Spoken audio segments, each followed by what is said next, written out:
Man, I don't know where to start. It feels to me like the biggest story, though, is Endy Rodriguez. What happened here? I guess my first question is, why is he playing winter ball? Yeah, I had Seriously. that question too, Joe. That's an odd one, man. I mean, I think it's a difficult dynamic with younger Latin players where they want to go down there and play. I think older guys are probably over it, but I think they feel a certain responsibility to go down there and show well for their country. And I don't think Endy was happy with the way his season ended. And so he went down there and did it. And the Pirates want him to have a little bit better performance than he did, clearly. But, yeah, I mean, I can objectively look at it along with you guys and say, what the heck was he doing down there? It doesn't make any sense. You know what else I don't understand, Joe, and you guys have probably talked about this. How do you end up with needing Tommy John surgery based on swinging a bat? That doesn't make any sense to me either. Are you suggesting it might have been from throwing? I think there was a component of that, yeah. I mean, he dealt with an elbow injury in April of 2023, I believe.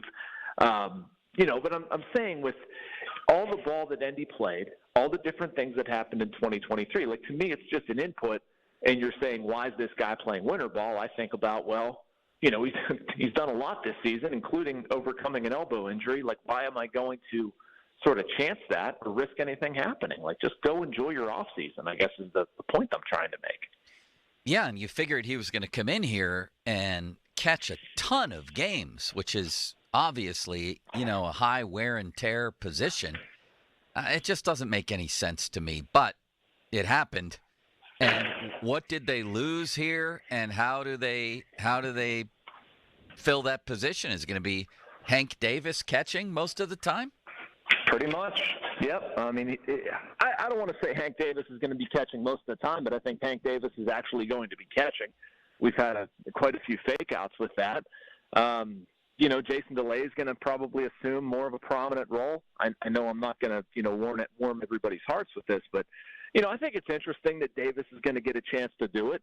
I think he should get a chance to do it. It might not be perfect, but if the bat's there, I think you probably got to live with it. Would he have gotten a chance to do it if it was Endy and the human rain delay catching? No, I don't. Then what are we doing here? If they don't think he's good enough to catch, then get somebody in here who is, and he can worry about hitting and playing right field. I agree. That's what I would have done. I'm fine with that, but I'm trying to explain their reasoning. I mean, I think they've known about this for quite some time, so that's why we heard that Henry Davis was going to be a catcher. If you're going to not spend a ton of money and what little you're going to spend is going to be to first base and pitching, I guess you say, well, I can kind of live with Henry Davis stinking defensively if he can hit the ball a little bit. So what's the problem with Henry Davis playing catcher? Like, why don't they like him there, Jason? Is it his hands? Yep. It is his managing a pitching staff? Like, what is it they don't like about him catching? Yeah, he's not a very good catcher, Folsey. That's all. Sorry, Jason. Yeah, it's the whole catching part. That's right. I mean, is it really? Is it all of it, or is there a specific part, or what? Yeah, so I've talked about this quite a bit with McHenry, and I appreciate his lens on it. It's not throwing. It's certainly not throwing. It is moving behind the plate. It is pitch framing. It's also not working with the pitching staff. Like, Henry does a very good job of studying, learning. He's very smart. It's not an issue. But moving laterally, transferring the ball to his glove, catching nuance, accuracy with throws, obviously not strength of throws. He can be stone-handed at times back there. Like, there's a lot of balls that drop. Doesn't do a particularly good job of keeping the ball in front of him. I would argue that stuff can be taught, learned, improved with experience, but that's kind of what his issues are right now. Jason Mackey of the Post-Gazette. So all of it. He's on the Nemacolin fan hotline. Nemacolin around every corner creates real-life magic for guests. What about the nature of this injury, man? It sounded like his whole arm blew up here. I mean, I look at him as a huge part of their future. What are you hearing just about the nature of the injury? It didn't sound typical to me. No, it's a little deeper than a typical Tommy John, where you'd say a UCL, reconstruction, UCL repair, or something like that. And there was also a flexor tendon, either replacement or repair. So it was kind of multifaceted. I think it's a little, him catching. I mean, obviously that's a concern. He's going to be throwing a lot. It's less of a concern because he's not a pitcher. But I've heard no indication, Joe, that this is going to be like career altering or he's never going to come back from this, that sort of thing. Like, it is different that he's not a pitcher. It'd be better if he was a first baseman or something. It'd be less of a concern there. It's just, the nature of the surgery, like you can't possibly perform during that. So I don't know. I guess I'm saying it's it's obviously serious, going to keep him out for the year. But I don't look at Endy and think, oh my goodness, he can never catch, he can never throw. This is going to kill his career. No, he's still a young kid. He'll be fine. All right. Well, let's move on to other matters. Before we get to one of their signings here, let's talk about the story you did for the Post-Gazette today. Breaking news: Pirates join Penguins as joint owners of Sportsnet Pittsburgh. A lot of things jumped out here, one of which was in the middle of the story you mentioned, Jason, as for the value of the TV deal. That part is not yet known and probably won't be, but you say it probably won't. It's unlikely the Pirates obtained 80% of the previous agreement. So that might be a significant chunk of revenue that they're losing, which I can't help but believe they may use as a reason that they don't spend again. Am I on to something or no? I mean, it's a reasonable suspicion or fear or whatever. I mean, that's obviously going to be an issue with the Pirates until it's not. I got off the phone with Travis Williams a little bit ago, the Pirates president, and asked him if it was going to have any impact on payroll. He told me it's not whatsoever and hasn't. So take that for what it's worth. That's merely reporting. To unpack the first part of it, Joe, I mean, the previous TV deal was really good. 50 to 60 million was about what that range was. Again, nothing that I've heard indicated that they've gotten close. It could be a chunk of revenue that disappears. Now, I asked Travis about this in Nashville for the winter meetings, and they are going to end up obtaining revenue elsewhere, meaning like they're developing stuff around the ballpark. There can be dollars from that. They need to get a little bit more creative. Obviously, attendance went up last season. That's going to help. I can't believe that it's going to have zero impact for a team that has behaved like the Pirates, but I don't think it's going to completely crater their spending as well. Like you're not going to see a lower payroll because of this. I don't think it shouldn't be an excuse. I'm glad that it's already not being made an excuse, and I hope their behavior reflects that. Well, it certainly didn't prevent them from this, Jason. I gotta get ready, make everything right, 'cause all my rowdy friends are coming over tonight. We have a Rowdy sighting. We have a Rowdy sighting. What do you make of this sighting? Is it Rowdy Telles? Is that how you say his name? And what's he going to do here? Rowdy I think it's Telles. Okay. I'll probably get eggs thrown at me or something. I don't hate it. I don't have a problem with it. They're paying a guy $3.2 million to be a platoon option and to do something that he's always done well throughout his career. Rowdy Telles has hit right-handed pitching. They need a left-handed bat with some power who can hit right-handed pitching. They're not allocating a ton of money to doing it. He hit 35 home runs 2 years ago. That's the point. Why is that a strong point? I want them to allocate a ton of money to somebody that they can bring in that can be a full-time first baseman. I was getting there, Joe, and what I'm trying to do is be realistic about how the Pirates are going to spend. Like, we can yell and scream and say that we want them to spend $70 million, and I understand that what other teams are doing. Wait, they're not going to spend – you mean on one player? What's their actual payroll going to be? I would say somewhere near, like, high 70s. That's ridiculous. They spent $20 million more than that in 2014 or whatever it was. Why is it so low still? I know, but I'm trying to make a point on Rowdy Telles. Let me make that first. I'm sorry. What I'm saying is if you acknowledge where they're typically at, I'm not excusing it. I'm not endorsing it. I'm just acknowledging reality of what they typically spend. They have a lot of holes to fill in the starting rotation. Man, they have 2 starting pitchers right now. So, like, we're going to go allocate some of the money they barely typically spend, and we're going to go spend it on a first baseman, or would you rather recreate a platoon and actually go get pitching? Like, both. I'm fine with the platoon and spend it on pitching. Both. That's what I'd like. Well, and then you could still have a payroll that's only about $95 million, which, come on, the Joe, high 70s? What? I understand, man. Like, I get it. I get it. I'm not people take me when I say stuff like that. That like I think. No, I'm not blaming you at all. You just reported. You reported what you think the payroll will be. Then my yelling is directed toward them, not you. I know. It's very fine reporting. I'm not that excited about this. It's a guy who had a horrible year. First of all, they hardly spent any money. It's just, and maybe he'll be good. I don't know. I guess I would prefer a first baseman who plays every day and is good and costs a little bit of money. I'm not asking for Bryce Harper. I don't want to spend. I mean, who do you want, Joe? Who do you want? Devil's advocate. Who would you like to see them Rhys go get? Hoskins? How about that? I mean, but what if they can recreate what Rhys Hoskins does and they save $10 million in the process of doing it? I don't care if they That's what save they're $10 trying to million. The implication there is they're going to use that $10 million somewhere else, are they?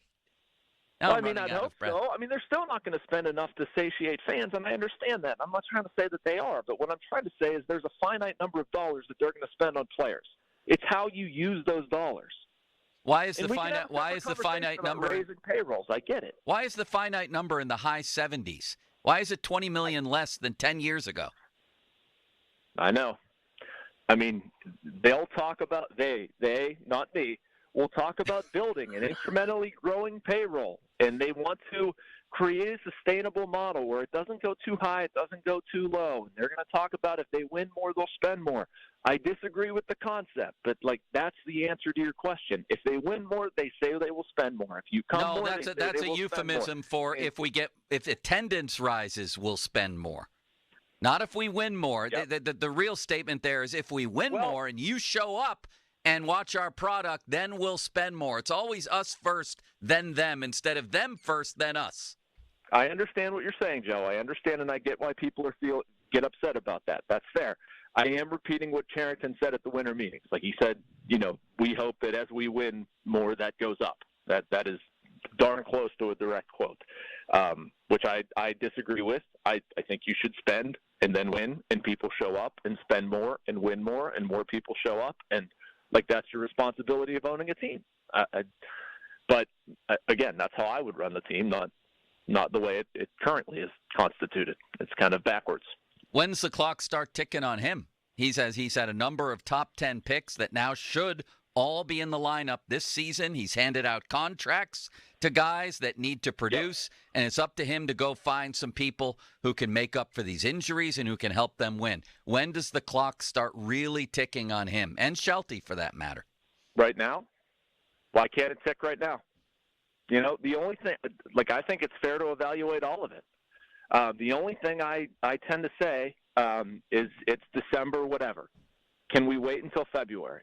If they show up in Bradenton with a team that is just god-awful and they've done nothing and they've added $15 million worth of payroll or something and there are holes left and right, rip away. I'm not going to sit there and defend it. My only argument is that there's still a decent amount of the offseason left to go. And right now, the way the Pirates are, they're trying to thread a pretty decent needle where they're trying to get halfway decent players, but they don't have an established track record of winning. So players are going to wait out other teams trying to potentially get other offers. That may or may not work out. It's a tricky dynamic for Charrington, but I agree with you. It's been a significant amount of time. Expecting them to have a 500 record this year is not insane. I'll give them credit for a 14-win bump this past season. Very good. I think they've added some decent prospects. I think there's a possibility they could fix some young pitchers or help young position players get better, but they need to finish above 500 in this season, and I do think there's a chance of that happening, yes. I don't give them credit for a 14-win bump. When you're basically tanking, looking for draft picks, which I commended them for, I don't give you credit for improving from that. It's like, I had 2 broken legs last year and ran the 40 ran the 40 in 10 minutes. Now I can run it in 60 seconds because neither of my legs are broken. There's no comparison to when they were tanked. But okay, so 500 is the bar for you this year. How about you, Folsey? Do you agree with that? You got to get to 500? I mean, at the very least, yes. I mean, that's the natural progression of things, is it not? I mean, is your bar higher? Is that what you're saying? I would take over 500. Yeah, I guess that is the bar. Over 500, and then by definition, you're contending for at least a wild card. Yes. And it depends, as Jason is saying here, of what else is left to be done here this offseason. Jason, you said there's, 3 positions or 3 spots in that pitching Yeah. rotation that need to be filled right now. What are some names? Who are some names that they might be looking at or who you think would be good for it? I mean, my number one is still Jack Flaherty. That's what I want to see happen. I think it makes a lot of sense. I've also gotten no indication that there's been any contact between the two sides. And again, that's early. But, I look at somebody like Flaherty, and he's somebody who can be here for a couple of years. I think he's somebody that would embrace being at the top of that rotation. He's not going to shy away from it. There are other, I think Montas is out there, Frankie Montas. I mean, you're going to be looking at Sean Manaea as they go through. It's not a super sexy presentation. I certainly understand it. And I do think it's going to ultimately be somebody like Marco Gonzalez, where I'm not fully endorsing the Marco Gonzalez deal other than like he's a fine 4 or 5. But like that wasn't terrible. They basically waited this out and got a pitcher with an established track record for $3 million. Like that, I'm fine with that. And so they're going to have to be looking for these creative solutions. I think some of it also, not to veer off too far in the point, Folsey, but you got to figure out Rowanzi, Ortiz, or Priester. Preferably 2 of the 3, at least 1 of the 3. You're in a real pickle if you go 0 for 3 in that batch. But they need to allocate dollars to Major League pitching. But right now, there's a big need for pitching, and some of these guys, they have options, and it's just a staring contest where they're kind of looking at teams and thinking like, well, I don't have to sign with the Pirates, so I'm not going to. And the hope is that changes, clearly, and they make it a desirable destination, but that hasn't fully happened yet.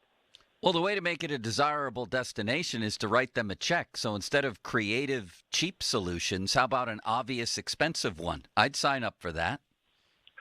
Yeah, I mean, how big is that check going to be, right? Like, if you've got Sean Manaea, Joe, I mean, hypothetically, what are you going to do? Pay him twice his market value to come here? And then you're going to get crushed for overpaying. Who's going to crush the Pirates for overpaying? Who? I think people will be dancing in the streets for overpaying. If Sean Manaea, let's stay with this. If they would pay Sean Manaea like twice what his projected value would be, you think that would go over well? Yes. Okay. I feel like they'd get criticized for spending too much money on it. I mean, I don't disagree with the premise. Like, if they have to pay people more to come here, like, they should do that.